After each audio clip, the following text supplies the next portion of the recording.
Hang out is on the air live. Okay. All right, since we won't be able to edit this, it's now showing me live. Mhm. All right, so guys, if you're watching this early, we're taping this, or actually it's live if you're on YouTube, and we'll start once my clock hits 9 o'clock, and we'll go through that. Real quick, so after that, Melanson, what were we talking about after Melanson? After Melanson, we are talking about potentially Bryce Harper's versatility based off Mike Rizzo's comments today. Okay. And so with that, why, hi there. I'm District on Deck's Ron Juckett, and I am joined by my partner in crime, Ricky Keeler. How are you, Ricky? I'm doing good, Ron. How are you? I'm doing wonderful. We're trying this out. We're going to try this for a podcast each night of the winter meetings, and so you'll have the chance to review what we know so far today and talk about what might happen in the future. So if you find this on YouTube, we've got the chat window open. You can tweet your questions and comments to District on Deck at District on Deck on Twitter, and Ricky will read along what you send as long as you keep it G-rated. So That's true. yeah, I mean, you got to keep it clean. So let me tell you who we are first. We are the co-editors for fan-sided Washington Nationals website, District on Deck. We publish several articles a day, and because the winter meetings is prime time, it's all the fun of a political convention without the balloon drop, on Thursday afternoon. Ours ends not with a big speech, but a boring Rule 5 draft. So this is our big week. We get to talk about all sorts of things that probably will not happen. But District on Deck is part of the Fansided Network, and we are part of, I think there's 35 in the baseball division, sites that bring you the best and the brightest baseball coverage daily, from information to rumors to deep analysis. So Ricky's the senior editor, and he'll tell you a little bit about himself. Hello, everybody out there, and thank you again for listening to our live stream tonight. Again, my name is Ricky Keeler. I've been on Fansided since 2011. Actually, I started off at the Yankees site, Yank Schoolyard, where I did a Yank Schoolyard podcast for about 5 years. It just ended this past October. I've been at District on Deck since January of 2015. Work a lot on the minor league side of things, so if you want to know about prospects coming up, you want to read about Victor Robles, who might get traded, we'll talk about him in a little bit. You can read up on that as well on the website. So we're happy to see the growth here. We're happy you're tuning in. We hopefully look forward to some drama, because it sounds like the Nats are looking to make that splash, even though it looks like nothing's happened so far tonight. But you never know. That's the fun of a live show. Something might break while we're here, and it's even more fun when that happens. Oh, absolutely. Absolutely it is. And let's go a little bit through what's happened so far in the offseason. The new collective bargaining agreement did not take effect, or was right down the wire. And so when it came in on the 1st of December, then the Nationals went crazy. It's when right after that was signed, came the first rumors of possible interest in Pittsburgh Pirates center fielder Andrew McCutchen. And to make that move happen, they figured they were going to non-tender center fielder Ben Revere.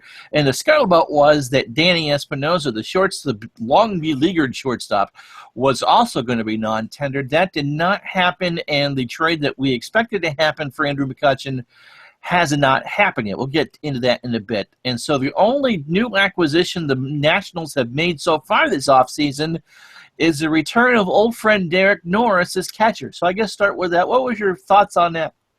My thoughts on that, Ron, were when you look at all the catching situation, obviously Wilson Ramos, a lot of people are sad to see him leave after tearing his ACL in September, but that had to be expected. You look at the Norris situation, he's coming off a down year in terms of batting average is below 200, but he's still a pretty good home run hitter for the catching position. While he's not quite what Wilson Ramos did last year, I think you take the production. He's only got a couple years left in his deal, so that even is favorable for the Nationals. They gave up a low-A pitching prospect in Pedro Avila, which I think at least helps the Nats in the fact that I think they won that part of the deal. The Padres were looking to clear the spot for Austin Hedges, probably to catch behind the plate. Again, people are talking about Matt Wieters as a possible option. I don't see that just yet. Chelsea Jeans, the Washington Post, kind of shot that down today. But the Nats have been connected with Wieters. Scott Boras is his agent. So when Scott Boras is the agent, the Nationals are usually in on somebody. But in the end, if Norris stays the catcher, I'm okay with that with Lobaton and Severino. Yeah, and Rizzo said today in one of his interviews that catching was a hole they still wanted to address. And I'm not quite sure how you fill that if you don't go out and sign a free agent or you make another low-level trade. But anyway, the Nationals have lost Mark Zepchinski, better Yep, known as Scrabble. He went to Seattle. He got a lot of money to go to Seattle, too, didn't he? he did. I think it was a 2-year deal to Seattle, and good for him. He did a lot of good things with Nationals down the stretch, so money well deserved. So we've lost Scrabble, but we always will have words with friends. All right, so that's a kind of a brief recap of what the Nationals have done so far this offseason. They have said they wanted to be aggressive. If you've seen an interview with Mike Rizzo or read anything about that, they've made that very clear that this is going to be a wham, bam, thank you, man type of offseason. Nothing's happened so far today, but we have 4 days of this. So let's start with the big news, which the Nationals probably did not want to come out today. Bob Nightingale from USA Today saying that Bryce Harper's demands, the Nationals do not want him long-term, and they've rebuffed offers for either a 10 or a 12-year deal that would pay in excess of $40 million. The Nats didn't say anything, and Scott Boras was tweeting people on, panelists on MLB Network saying, not true. The only conversations that we've had so far are regarding this particular year because he's eligible for arbitration. You buying that they're not going to have any long-term guess or negotiations? I don't think this is a big surprise. Do you? No, this isn't a big surprise, especially right now. But I would be surprised they didn't have any, at least, talks about it, because I think if you're the Nationals, you don't want to have the look of not trying to bring Bryce Harper back, even though the odds may not be in your favor. Everybody's going to have money after 2018, as we all know. Bryce is going to ask for the moon and back and with dollars, and rightfully so. He's been great in his career. He had a down year last year, but I think everybody expects him to bounce back. I think that when you're looking at this whole situation, it's about really, are you worried that the Yankees or somebody might get him, as everybody has always been. I don't think it's any big surprise, but I wouldn't count out the Nats totally in this. But it's no surprise that he'd want that money, and somebody will give it to him when everybody has money in a couple of years anyway, Nats or no Nats. No one, though, expected when Steven Strasburg signed this past spring that he was going to be a free agent. In fact, he was going to be the premier free agent in this less than average class. And so they could be quietly talking as late as, I would imagine, next May or June before the Nationals are forced to actually deal with the demise of Bryce Harper. I mean, with the new qualifying offer, it's not going to do any good unless, well, with his salary, he might put someone over the limit, but you certainly are going to want more than the potential second and round fifth pick for him. Correct. And I think we also have to look at it as Joel Sherman was talking about MLB Tonight about a few minutes ago. They already had a Max Scherzer mega deal with Scott Boras. They've already had a Steven Strasburg mega deal with Scott Boras. The odds of getting 3 mega deals with Scott Boras and overlapping each other, as he put it, are very slim. But with the qualifying offer system, like you said, there's no really incentive to get the first round pick because you're not getting that anymore. Right. And plus, like we've talked about off the air, kind of looked around the fact that maybe you trade him, but at the same time, with 2 years left, you're trying to win now. There's really no incentive to trade Bryce Harper unless you're looking to say, listen, we need to speed up the rebuilding process. We know this is going to happen, and we're going to trade him. And even then, you probably won't get the value you're looking for. Do you think this is why the Nationals are reportedly being so aggressive in trying to get Andrew McCutchen and or Chris Sale? Because they're worried about Harper leaving? Absolutely. I think when you look at those 2 players, those are 2 game changers, whether it's Chris Sale on the mound or Andrew McCutchen, even after a down year. He's still one of the better center fielders, at least from an offensive perspective. And you have to maximize on your window. The Nationals have not done that. So many disappointments.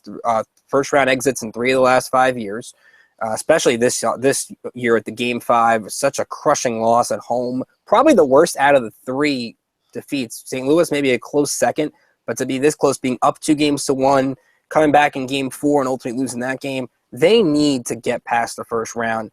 Otherwise, when you look at the success, Mike Rizzo will have the division titles, but ask the Atlanta Braves how that feels when you win 1 World Series out of how many division titles they won in the 90s. Doesn't feel as good. I think they won, 14 straight? So before we get into the McCutchen and Sale news or lack of it, what do you think their biggest need is? Is it a starting pitcher or is it a center fielder so Trey Turner can go play short? Actually, I'm going to disagree on both of those things. I think it's a closer. I think when you look at the Mark Melancon news, which we'll get into, Melancon brought a stability to the ninth inning that Jonathan Papelbon never did in the time that he was here, or at least a mental toughness that you can argue Drew Storen, while he was good, never really got those big saves when it mattered. You look at now with Melancon off the board, an elite closer. When you watch the playoffs, the bullpen ruled the show with Chapman, with Miller. And you could have had Andrew Miller. You didn't want to get your top prospects for Andrew Miller or Oldest Chapman. But Mike Rizzo likes to hold on to those guys. You have to go out there, either sign an elite closer or trade for Wade Davis. I don't think with a win-now team like this that you can afford to start the year with Blake Trinan, Coda Glover, and an experimental closer, because that really doesn't really send the exact same message that you're all in trying to get the elite talent to win. No, I would certainly agree with that. All right, so someone was posting earlier today, that the Nationals had the packages and the players to make both Chris Sale and Andrew McCutchen a reality. Now, I kind of found that hard to believe from the get-go, but as we sit here at 10 after 9 on this Monday night, the first night of the winter meetings, there's a decent chance that neither of these guys get moved, period, let alone to the Washington Nationals. Absolutely. You had the tweet from Joel Sherman about 6 o'clock tonight that by the way, you could follow along on our live thread that we're going to have every day this week. We've got all the tweets, all the news, all going to be on one page. So you don't have to go very far. Just click our thread, follow along with us as we post. Back to that tweet from Joel Sherman. He said the Nationals view the Andrew McCutchen price as too high right now, which I would agree with. Let's go back and actually establish what that price is. We think it's going to be super outfield prospect Victor Robles, and at least over the weekend, it was first Reynaldo Lopez, the pitcher, and now the focus has shifted to Lucas Giolito. So that's at least what the last offer we heard of from the Pirates for McCutchen. Exactly, and the main piece that Pittsburgh wants is Victor Robles, 19-year-old outfielder, finished up at high A last year, has a lot of speed, probably one of the best speed prospects in all of minor league baseball. But again, you're asking to give up a guy who looks like part of the Nats outfield future. Let's remember, Jason Worth only has one more year left in his deal. Bryce Harper has 2. And you look at this outfield situation, you have to have a future at that position. So Victor Robles is the best outfield prospect the Nats have, arguably the best position prospect the Nats have. So it's tough to give up a guy unless you're telling me from a Nationals perspective. And we've had this conversation with at Rumbunter, the Pirates site. Shout out to them on Fansided. Unless you're allowed a window to have an extension with Andrew McCutchen, I can't have 2 outfielders on my roster that have expiring contracts in 2 years without Victor Robles. Then you don't really have an outfield unless you call up Andrew Stevenson by then. The White Sox apparently are looking for the same package, and I suppose if you were to trade for Chris Sale, then because he has 3 years of team control left, that trading Giolito would make more sense than that. It's still quite the gamble to be trading 2 high-risk prospects for all that, but to trade your number 1 position prospect, because Trey Turner is no longer considered a prospect, and your number 1 starting pitching prospect for 2 years of Andrew McCutchen, that just, to me, sounds completely unreasonable. And I agree with Mike Rizzo and all the Nationals reports that have been out there. Trey Turner should not be dealt anywhere. You saw the spark last year that he had on this offense, playing the entire second half, speed at the top of the lineup, adjusted to center field, probably better than anybody expected. He's the future of this team with the way that he impacts the game. You can't trade him. But at the same time, I would be more comfortable to trade a Victor Robles for Chris Sale, because Chris Sale, to me, puts you in a super rotation because you put less pressure on Steve. We'll get into that. But for me, I'll go a little further later. It puts less pressure on Steven Strasburg. To have Steven Strasburg as your number 3 starter, I think would help him greatly. You put all the onus on Max Scherzer and on Chris Sale, and it only makes that rotation even better. And you can flip Gio to help improve your farm system, or another piece that can help you out. Tanner Rourke as a 4th starter is a pretty good 4th starter to have. All right, so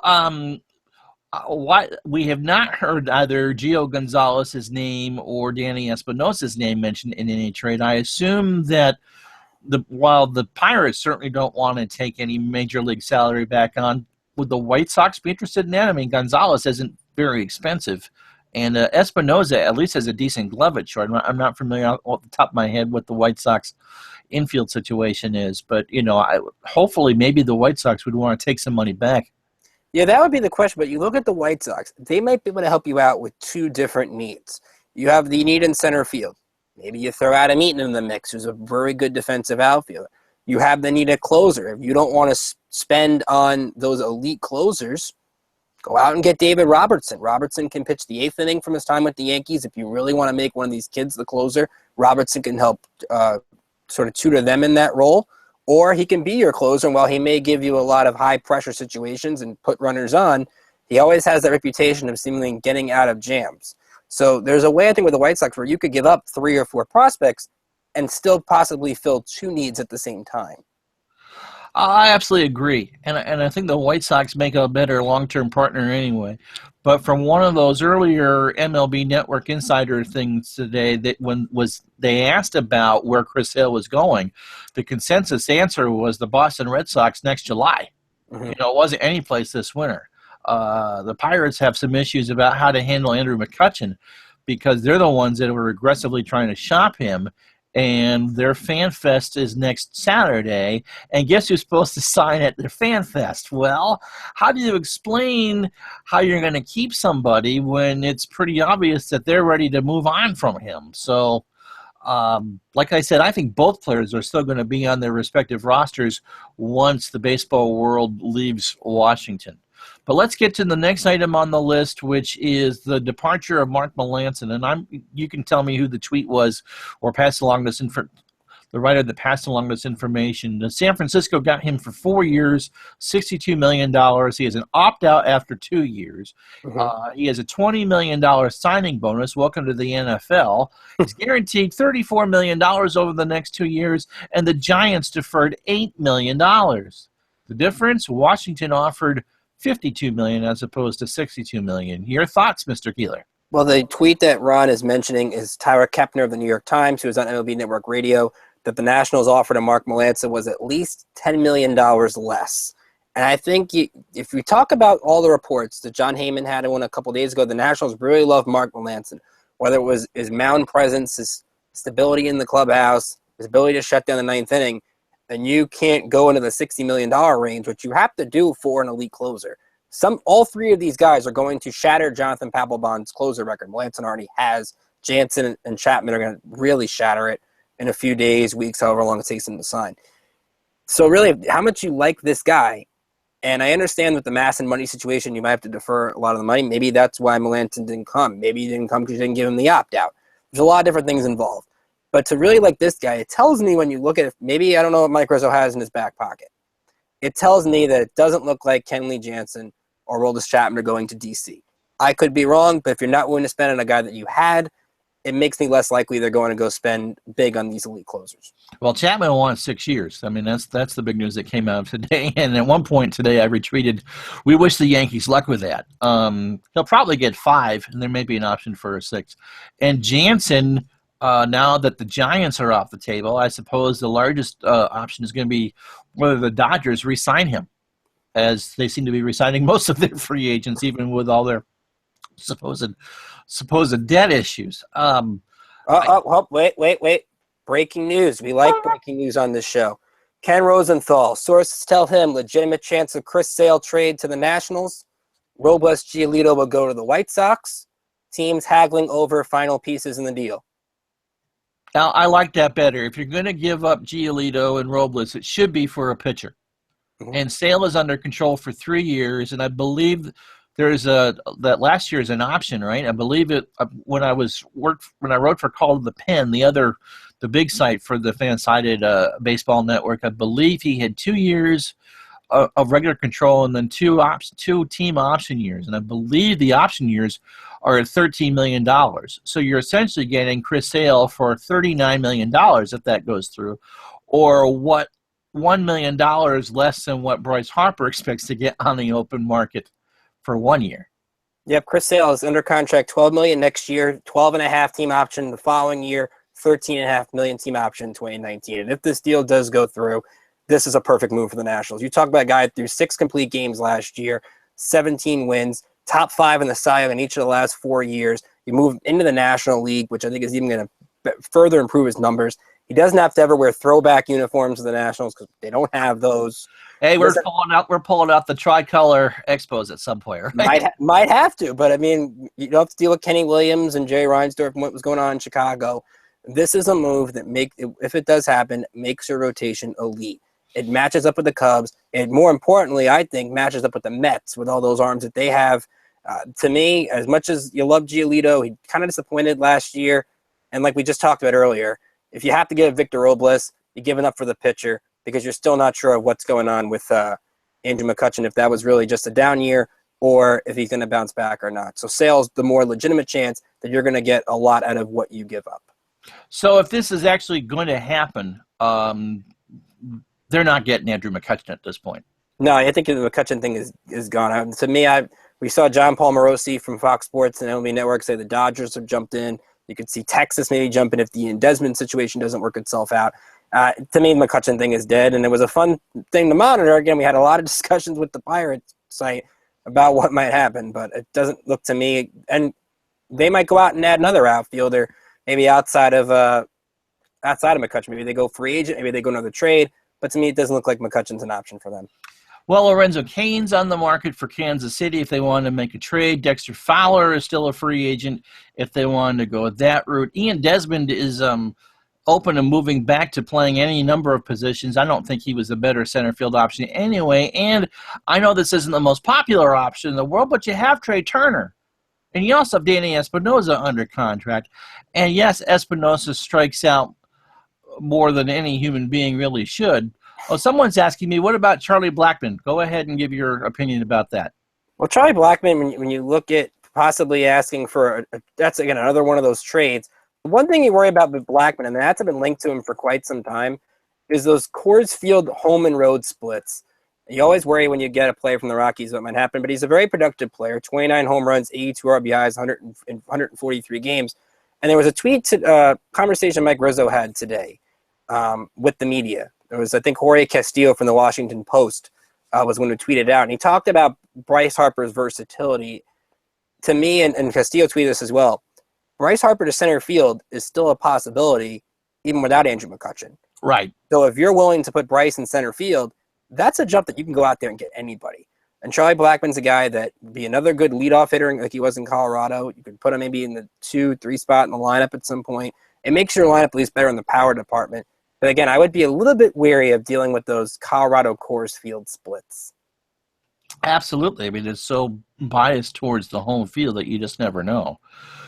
So what would you think if they just ended up with Turner in the outfield and Espinosa at short? I mean, it wasn't a great combination in the playoffs, but down the stretch, it wasn't that bad. I mean, Ian Desmond is not an ideal center fielder. He was an infielder for all those years until this year. I mean, is this a plan B? Is it a plan C? I mean, or it's just not going to happen, and they're signing an outfielder. I think they're going to end up signing an outfielder. There's just way too many outfield options out there where you can go through other options. But Trey Turner is not a terrible center fielder. Let's remember this guy learned on the job and, again, did better than anybody expected. So if you give him spring training to learn the position even more, that's going to help him defensively. As for Danny Espinosa, I think he helps you defensively at shortstop. And at least he has some trade value, which is why I think the Nats didn't decide to non-tender him. Daniel Murphy is still, while better at second base, he's not exactly what you want defensively. If you put Turner back at short, you have two. Turner's not bad defensively, but he's not Espinosa, who can be in Gold Glove consideration most years. So you put him with Murphy, at least kind of shores up the middle infield defensively. So it's an option where I think it's like plan D or plan E, but it's not something that I would I'd be really angry over if that ended up happening. With Chris Sale apparently coming to the Washington Nationals, if you just missed that for the one person that's watching the live stream, it looks like sources say that is almost a done deal. Does this mean that's the end of Gio Gonzalez with the Washington Nationals? If you get rid of Gio, you're essentially paying for Sale's contract this year. Yeah, I think so. I think, again, Gio you could flip. He's got a very team-friendly contract. He has an option for, I believe, next year as well. Teams are always looking for left-handed pitching. You can have two left-handers, which would also, again, throw out – you wrote an article today, and I'll let you talk about it.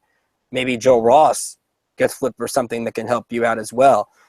So I'll let you actually touch on that with. Well, it was very interesting because usually when you don't see anyone on Masson be critical of the Nationals, they partially own the channel.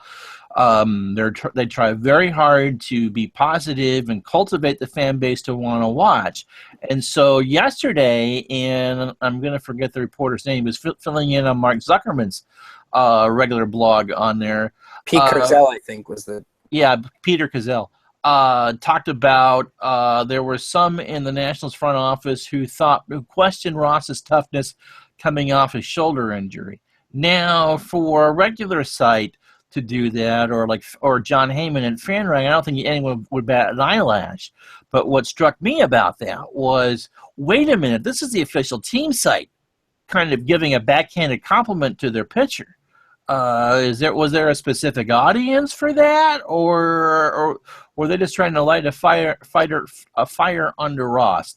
So it would not surprise me if because he's 23 and still has 5 years of team control, I'm surprised that he wasn't possibly one of the prospects to be flipped, because he's already a kind of proven commodity and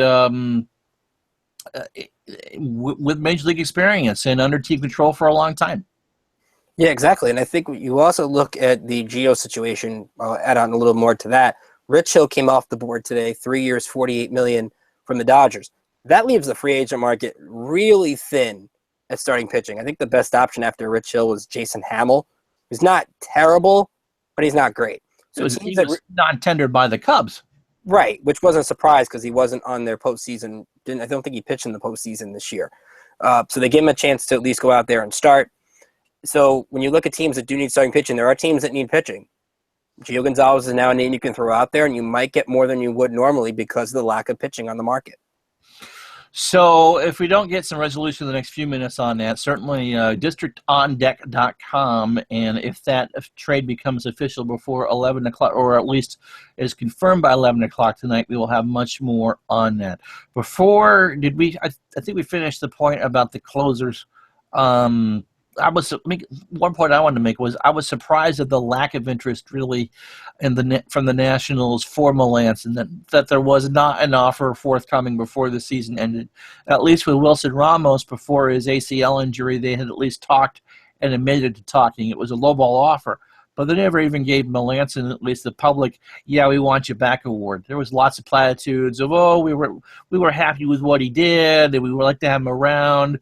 But they didn't make that real clear during the season, which kind of struck me as bizarre. Yeah, if they're going to take on, when you look at the Chris Sale situation with the money and not giving that offer to Melancon, I agree, is surprising. But maybe now you do throw Chapman in the mix. Maybe the need goes down from the 6 years like you mentioned. But let's keep in mind who the manager is here. It's Dusty Baker.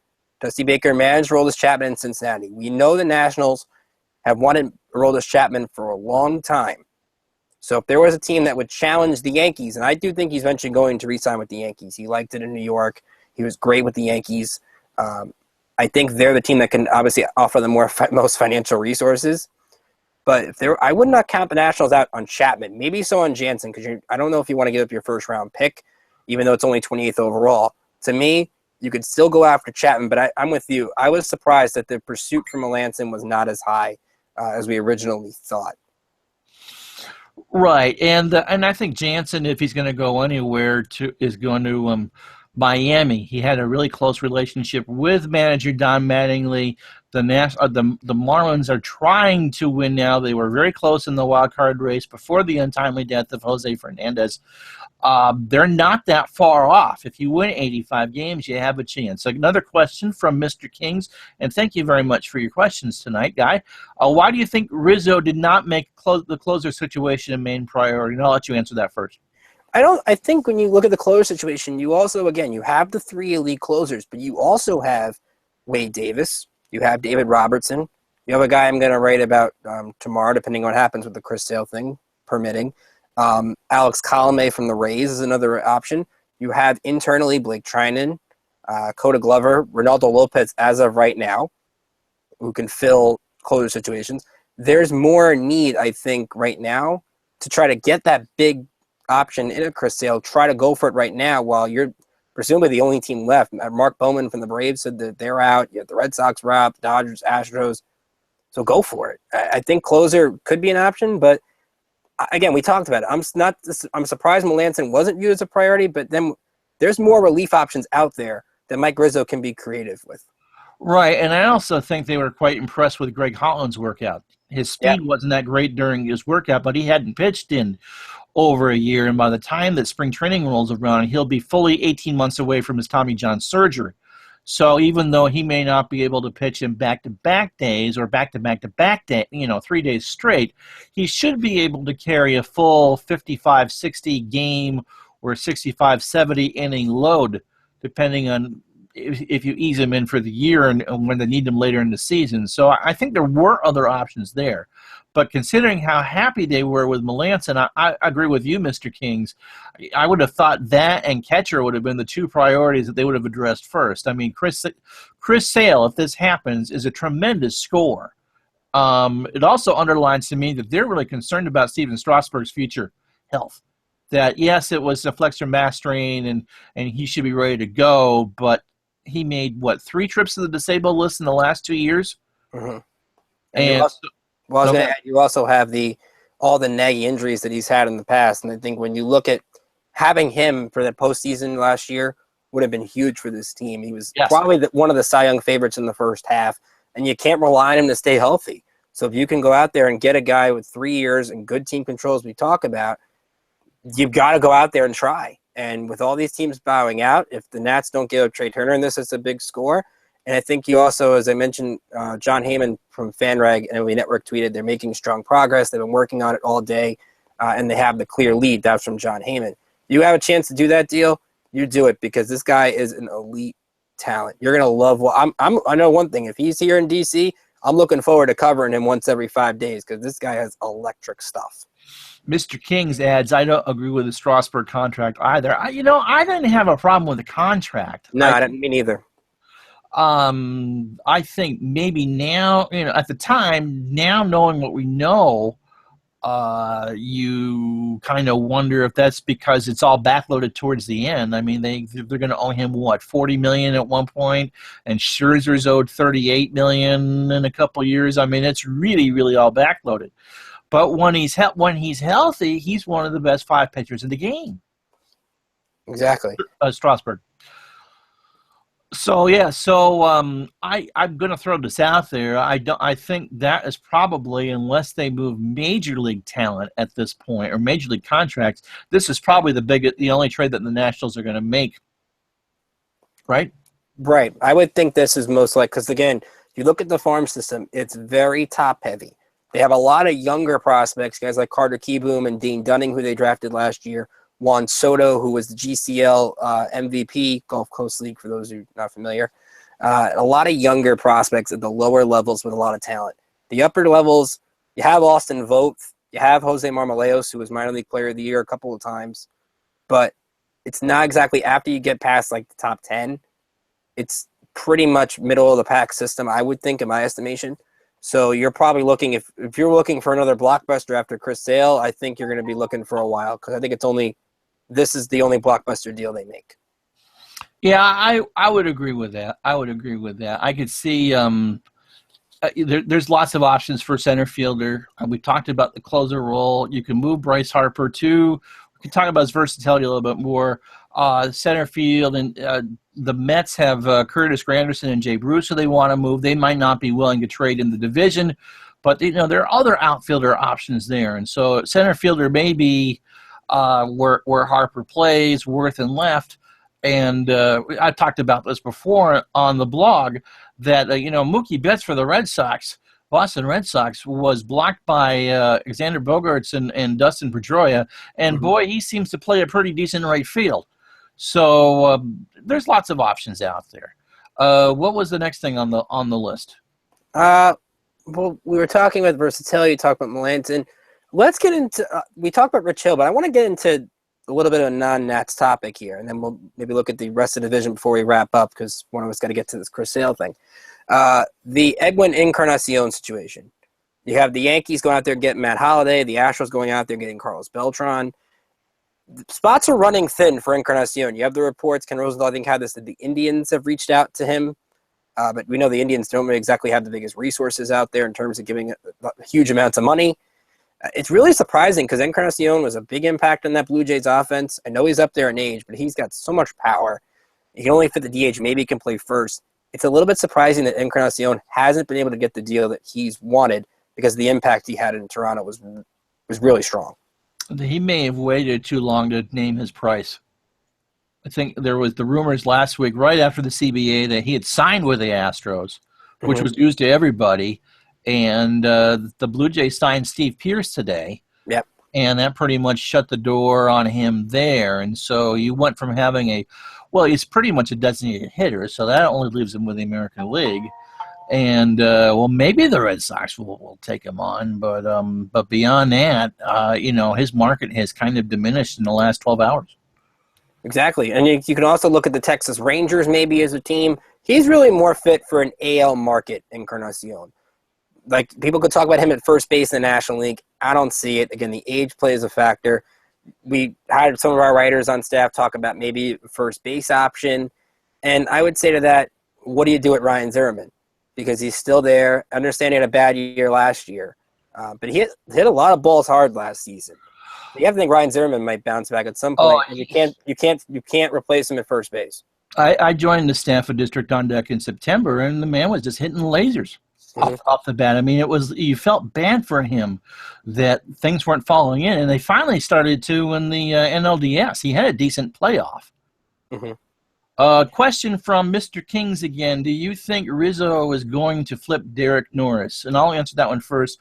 I think it really depends on whether or not they sign Matt Wieters. Because I really think he's the best catcher out there. They're not going to sign Wilson Ramos. Let's get that one out of the way first, because Ramos will either be back in either May, June, or July. He's probably going to need to be a designated hitter, and that the Nationals are the wrong league for that. And so really, if they're going to replace his bat, Wieters is there, and he had a bounce-back year for his arm. But no, I really think, Mr. Kings, that unless they sign Wieters, and I'm not sure we can talk a little bit more about the money situation, that Norris and Severino are going to fight for that opening day job. And if Norris wins it, then Severino starts the year in Syracuse, and Ricky can disagree or agree with that. Which isn't a bad thing if Pedro Severino starts at AAA. I know he made an impact last year down the stretch, was big in the postseason, but as you mentioned a lot on the site, Mike Maddox called a lot of those games in the postseason, so you can learn maybe how to call a game a little bit more. He's had experience with guys like Austin Vogt if he's still here, where if Austin Vogt comes up, you can bring him up to help him. So Severino isn't a bad option because you look at Jose Lobaton, he's a good backup. So I think regardless, absolutely, he's a good backup. Jose Lobaton's going to be on the Nats next year. So Derek Norris, to me, you have him compete with Severino, like you said. And Norris could be a guy, again, maybe somebody has an injury, but he's got a really good contract, and they know him well. Mike Rizzo likes to get those guys that he knows, whether it's been drafting them like they did. You saw that with Stephen Drew last year. They signed him, and he became an instant star off the bench for the Nets. Maybe star is too big of a word, but a good contributor, probably better phrase. But Rizzo likes guys that he's familiar with, so I wouldn't be surprised if Norris stays. Well, there's also some flyers out there, and possibly through the free agents if he wanted to. Old friend Kurt Suzuki was not renewed by the Twins. He, not a great option, but if you needed someone to bridge for a year, really think it depends on what Norris does this spring. And I think it's going to be one of the few position battles that and the fifth starter are the two position battles. So I really think it's Norris's job to lose. He leaves the expansive ballparks of the National League West to come east, and he's home. I mean, he was drafted and was a highly regarded prospect in the national system. So I would be surprised if he's traded. Same here, pretty much. All right, so the one thing I'm looking at for as far as non-national or non-National League East storylines is whether the Dodgers keep Justin Turner, except for Kenley Jansen, and they may end up signing him back because San Francisco's out, is that they let a lot of people go to free agency, and they seem to be claiming a lot of their own free agents. And Justin Turner in the middle of that lineup is a dangerous player. I'm really surprised. I guess he's, 32? How old's Turner? Turner, I believe, is in his early 30s, but I'll get that for you real quick. It seems to be the lack of interest in him. I mean, he just tore the living cover off the ball against the Nationals in the playoffs. He's one of those, spark plugs that can get you something. Turner's 32 for just for the record, 32.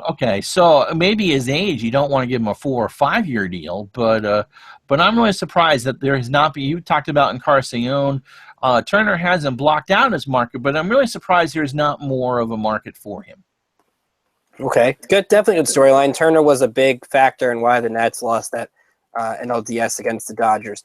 My storyline is going to be the Tigers.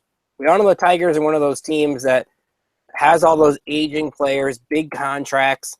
It hasn't exactly worked out for them. Do they decide to dump some of these big salaries? One being Justin Verlander in particular. Verlander has 4 more years left on that contract. $28 million the next 3 years per year, and $22 million investing option in 2020. Depending on what happens with Chris Sale here, do the Tigers look at it and say, listen, Cleveland's probably the class of this division. Kansas City's probably a close second, but we don't know what they're going to do, which is probably another team to look at. But Verlander, Cabrera's probably not going anywhere. JD Martinez is another guy. If you talk about him, yeah. That can get trade value. You have Michael Fulmer, Jordan Zimmerman already in that rotation. Maybe you look at a team that can go out there, and if you eat some of that money, you can get some good prospects back for Verlander. Oh, I think so. I think he might be one of those deadline deals. I know that the Red Sox would be interested. Dave Dombrowski, who was the GM in Detroit all those years, he knows those players well. I don't think Detroit was going to ask for – if the Red Sox take salary on, I think that that he could be had easy. If the Tigers are going to sit there and pay a lot of the salary, the Red Sox are going to pay a lot. And with Chris Sale supposedly off the market, the Red Sox are going to be certainly hungrier for that. Right? Yep, I would agree with that. Red Sox, Dave Dombrowski likes to deal prospects. So I wouldn't be surprised if Yohan Moncada or some of these big prospects are in a deal with the Red Sox because they're right up on that competitive balance tax. So they might have to look at using some of these younger players because they can't make the big splash, because a lot of people would think Encarnacion, perfect fit, plays to Ortiz. Not that simple. Absolutely. You want to check Twitter to see if there's any other questions from anybody? We do not have any other questions here. I think everybody's all caught up in the Chris Sale news. Right. So obviously tomorrow we'll have a little more information on specifically what happened, or if there's any more pieces to that, even though I think Robles and Giolito, who has made a major league appearance, is quite a high price to pay. And don't be surprised if maybe we talk about the catching situation. Maybe John Heyman pointed out this not as a pot, not that it might be in the deal. Maybe Pedro Severino's in this deal for all we know. And that would be interesting because I could see that. That was one of the things when they traded for Derek Norris, someone said, well, what are they going to do with Severino? But I would here's a tweet from Joel Sherman real quick. Heard what Ken Rosenthal said. Nats willing to put Giolito Robles in the package. White Sox are mulling if enough for Sale. All right, so we don't know that for sure, and probably will not know that by the time that we shut down our blog coverage for the night at 11 o'clock. We might have to extend that if Chris Sale's still out there. If it's midnight or 1 a.m. tonight. And Ricky's going to reach for the. I would be that guy to help for the bottle of fizzy caffeine to be able to handle that, because I get the early call tomorrow morning for the live coverage. Mm-hmm. So I think okay. So Al, Red Sox fan, asks on YouTube, who's in the running for Trumbo? I would imagine it won't be the Nationals, which is the focus of what we do here, Al. But the Rockies, I believe, are going to – I don't think it's going to be the National League East. The Rockies intrigue me because his power at that field could be the first supposed legit 60 home run hitter since Maris in 61. Yeah, I'm imagining Mark Trumbo in that ballpark, and I'm imagining like 40 home runs again for Mark Trumbo. That's a great fit. You put him with Arenado and Blackman and Gonzalez. The Rockies have the offense to contend. If they find any pitching for Bud Black, they could be one of those surprise teams next year if they did the Trumbo deal. Absolutely, absolutely. Real quick before we run off, what are you surprised that every National League team is a buyer? They're not all gonna. This is not going to be a division where everyone is 85 and 75. When you look at, I'm kind of surprised, but not so much. I was surprised that the report today, I think it was Jim Salisbury had it from CSN Philadelphia, that the Phillies were signing Joaquin Benoit. That's kind of a name that I thought maybe would go to a contender, but maybe Benoit you could flip here in that kind of a deal. Atlanta got a lot of pitching. Jaime Garcia, R.A. Dickey, Bartolo Colon. You got to add innings into the mix in Atlanta to help some of these younger guys and help them push for rotation deals. And the Marlins, they could be going out there and getting that big closer. Jeffrey Loria, I think, has been said to be involved. You look at that Jansen-Don Magny connection in Miami, and I love what the Mets did with Cespedes. You had to get that deal done. He's the guy they're familiar with, even though he likes to go golfing all the time. You like that deal for the Mets. It makes too much sense. Joel Sherman also saying an executive from another team has pursued sale, believes it's 80-20 that sale deal to the Nets will get done.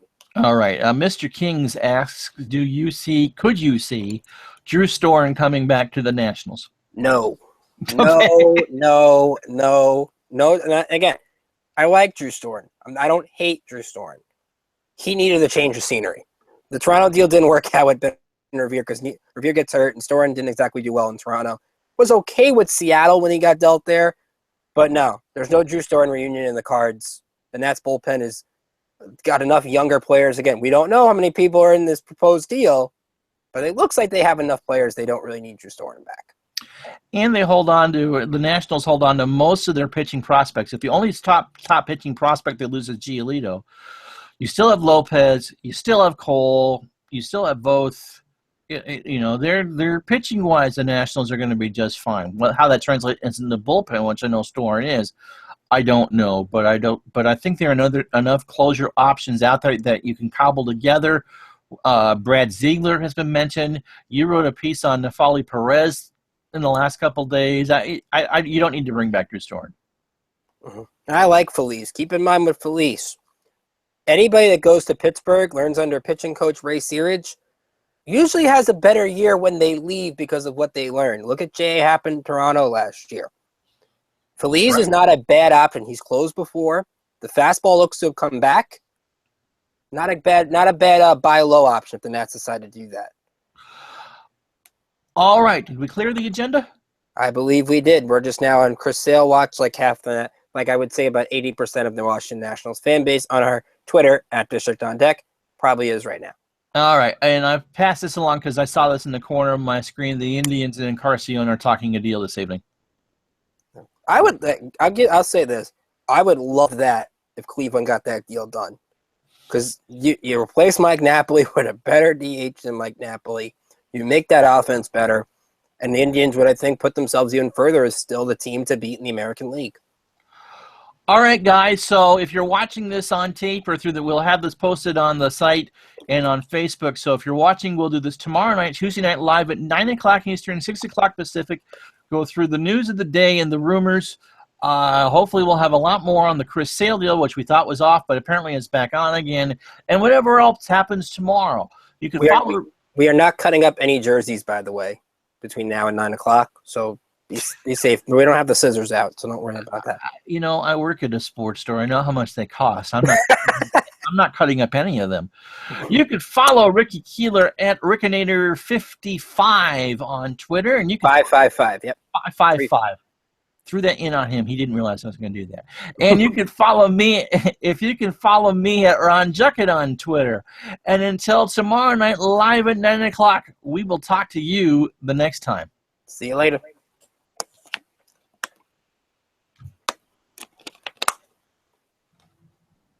Okay.